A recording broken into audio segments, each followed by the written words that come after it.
کس و کارن قربانیان کارساتا شنگاله میوانت رزدار و آماده بوین خوشتوی بری هر تشتکی مدوید بخیراتنا و همیاب کم تایبتی بخیراتنا نوینر جناب سروک وزیران مصطفى کاظمی که افرو تشریف ایناد گمه بخیر بیت سرچاوا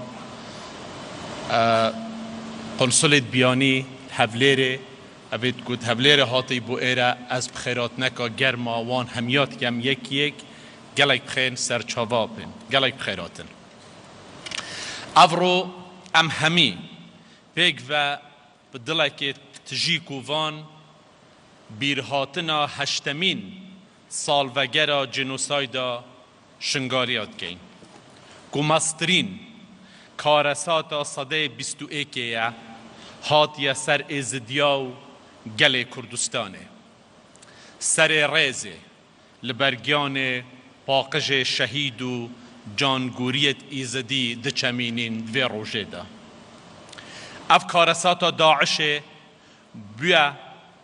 بیا بر پرک دی خونه یه دیروکا کردستان و فرمانکا دیا یا لسر ازدیا 5000 جنو زاروک و میرن ازدی بونا قربانی حتی نها 2717 ازدی رفاندینه هشتا 325,000 ازدی لکمپا آوارنه 100,000 ازدی لولات جهان پنابر بونه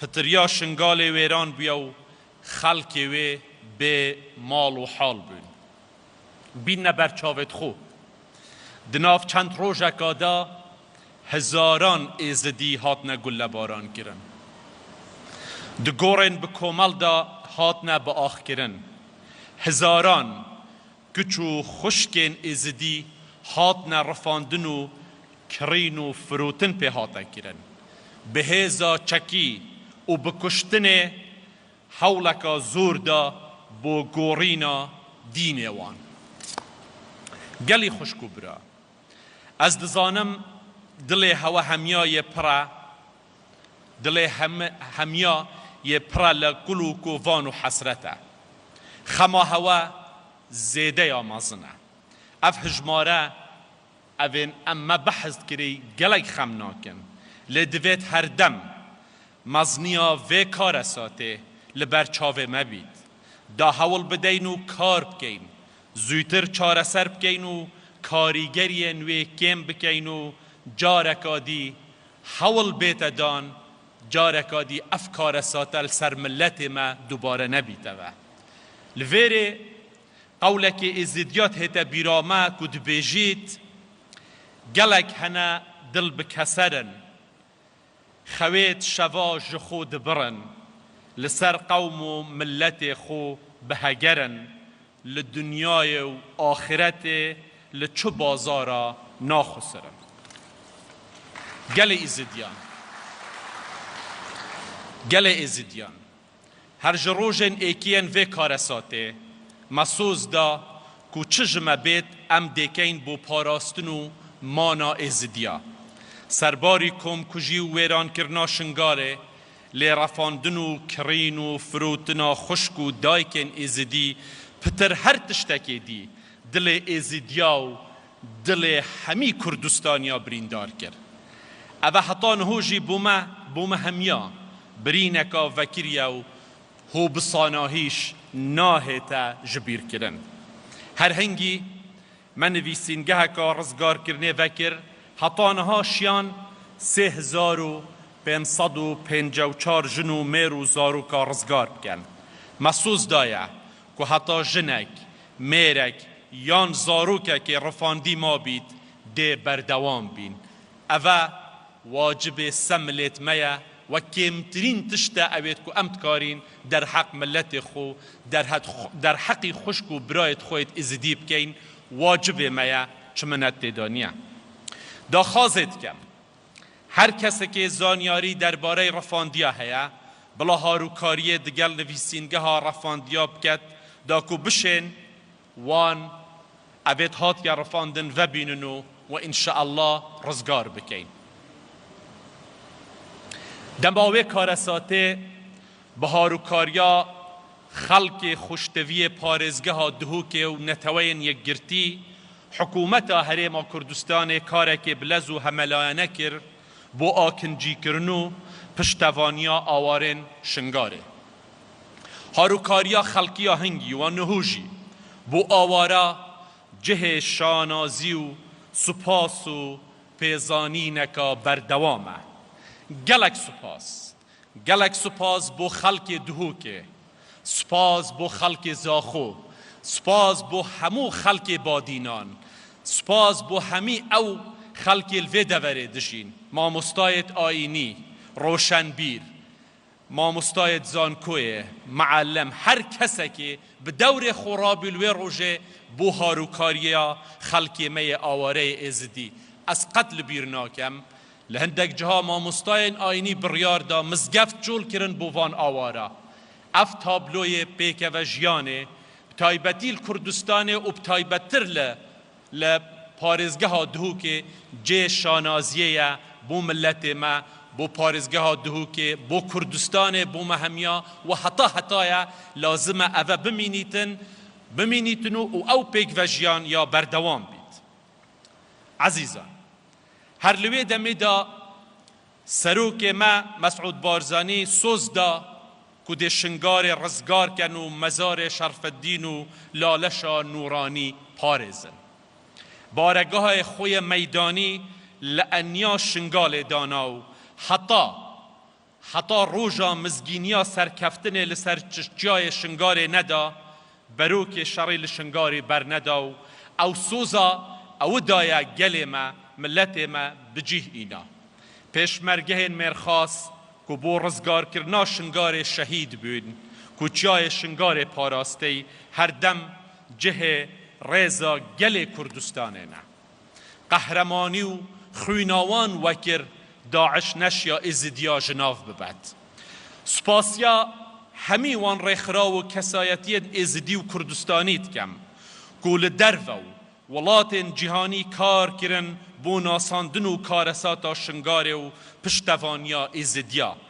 سپاسیا ولاتت هاو پیماند کم اوین که هارو کاریا مکری دوان رجادا بو رزگار کرنا شنگاره. هیوی دارین بردوام بن داکو افکارساته لزورترین ولات جهان وک جینوساید بهتا ناساندن. آمدوید برایس کردستان و ایزیدیاتی ناسنامکا هفبشا دیروکیا ملت مو جغرافیا میا. ایزیدیاتی دینه که کفن کردستانه و بری هاتنا دین دی جیان و پیوندیا مروفا لکردستان رایک خستبو. ایزیدیاتی دولمندیا زمان و کلتور گل کرد و کردستانه دناو دق و نریت و سرودت خودا پاراستیه. کردستان ناوندا ایزیدیاتیه. مانا ایزیدیا لکردستانه مرجو بنگه ایزیدیاتیه. جبر هند دوید ایزیدی لسر آخا خول شنگاره لکردستان بمینن. دوید لالشا نورانی بر ندن و به خودان نکن. ایزیدیاتی دوری کردستان یا زحمته. دور کفتنا ایزیدیا لکردستان گفکا مزنه بو سر ایزیدیا. کردستان و ایزیدیاتی دو باور و جغرافینه که بگ و هاتینه گریدان و کس نشد وان هر دوکا لیک وکد. ایمانا چونکه ایمانا ایزیدیا به کردستان یا قائم دبید هر وکی اف قول ایزیدیا دبیجید جواب بدن کردستان بلا قائم کن ایمان شرفالدین میره لدیوانه. هر لفیر داخاز جهمی ولات و ریخراو جهانیت کم که پشتوانیا دورا شنگاره و خلق جینوساید کریه ازدیب کن. یا گرنگ اوه بو آبدان کرنا دورا شنگاره دابین کرنا خزمت گزاریا و همو پیوستین ایزدیا لسر آخوان پشتوانیا ایزدیا بکین. پنابریا لولات جهانی بو ایزدیا مترسیکا مزنه لسر نمانا ایزدیاتیه. وکی همی گلی کردستانه ایزدی لسر دست همی رژیم برین عراق کفتین بر جینوسایده. رژیم بری دهان گندن ایزدیا تکدان. گلک ایزدی بکوم هاتنه گرتنو بیسروشون کرن. دستکاریا ناسناماوان هاته کرن. پشتی سال 2003 کفتنه بر هرشا درنده القاعده. وکی گل بارن کرنا 40 کارگرین ایزدی لموصل. کم کجیا گر عزیرو سباش خدر. پشتیوانجی داعش دورا شنگار به شیوه که سیستماتیک جنوساید کرد. کم کرنا دیان بلگنامه یا لسروی تاوانا داعش هیچ گمانه که ناهلید که اوا برانبر ایزدیا هاتیه کرن جنوساید و تاوانا دجی مرووایتیه لگور یاسای نو دولتی. واتا ارکه یاسایی و ارک اخلاقی و مروویه لسر کوملگایا نف دولتی کو پشتوانیا ایزدیا بکد. جه دست خوشیه پارلمانا کردستان بریار دا کو کم کجا شنگار جنوسایده. هر وها یاسایا پشتوانی کرنا جنن رزگار بوین ایزدی و کمینه دیل پارلمان عراق درک هفتیه. تیما و کولینا نتوید یک گرتی بو لپیچینا لتاوانا داعش یونیتاید هزاران بلگه بو دادگه کم کریده. لگلک ولاتان جی هول هنه بو ناساندنا شنگار وکو جنوساید. اوه همی پنگاوت مزنن بو پاراستنا ایزدیا.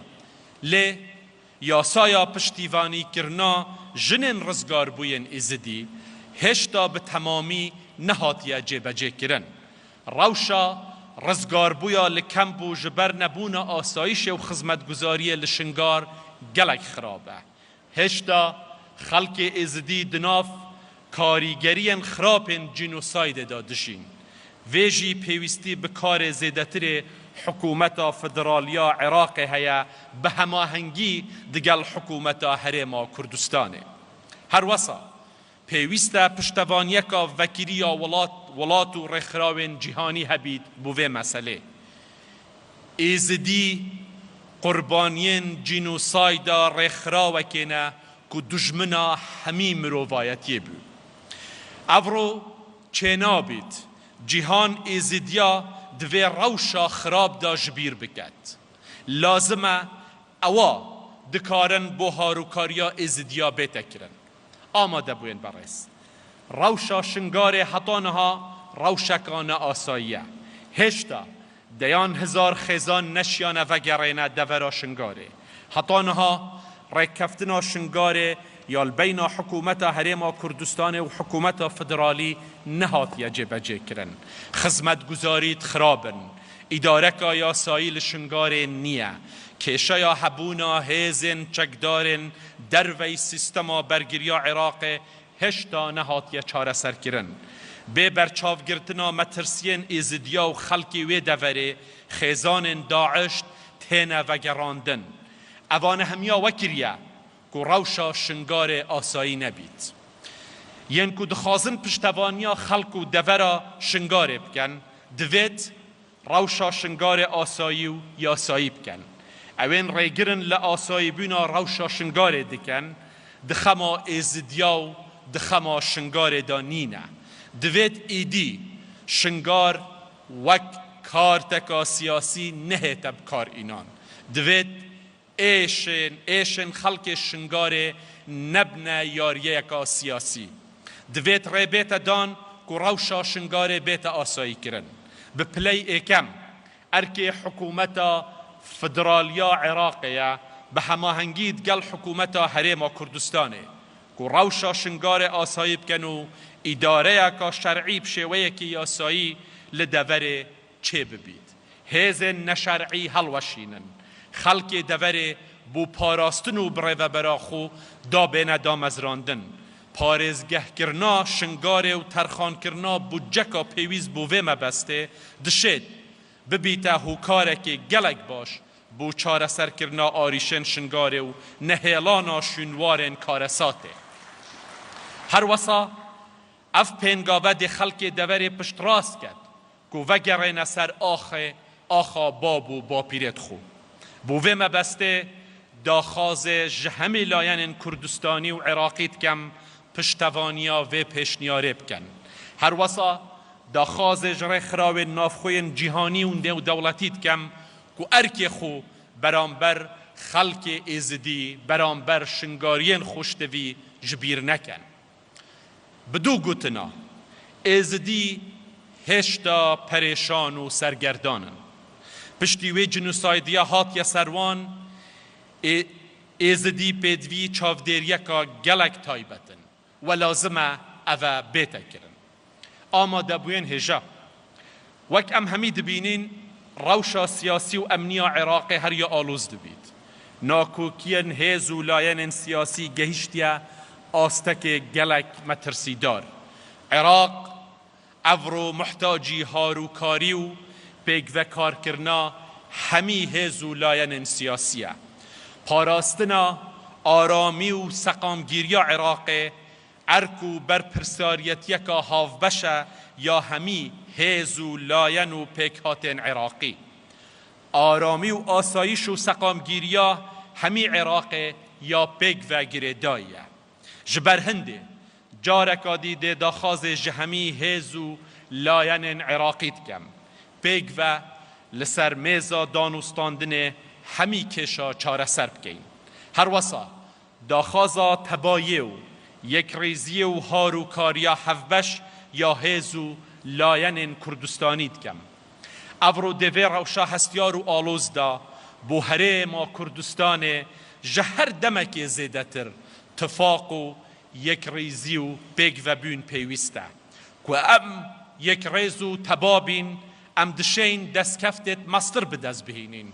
ام دشین هاروکاریا خوب کین و هاروکاریا براو خشکت خوش لعراق بکین دال اف وضعت کو نها توش بی درباز ببن.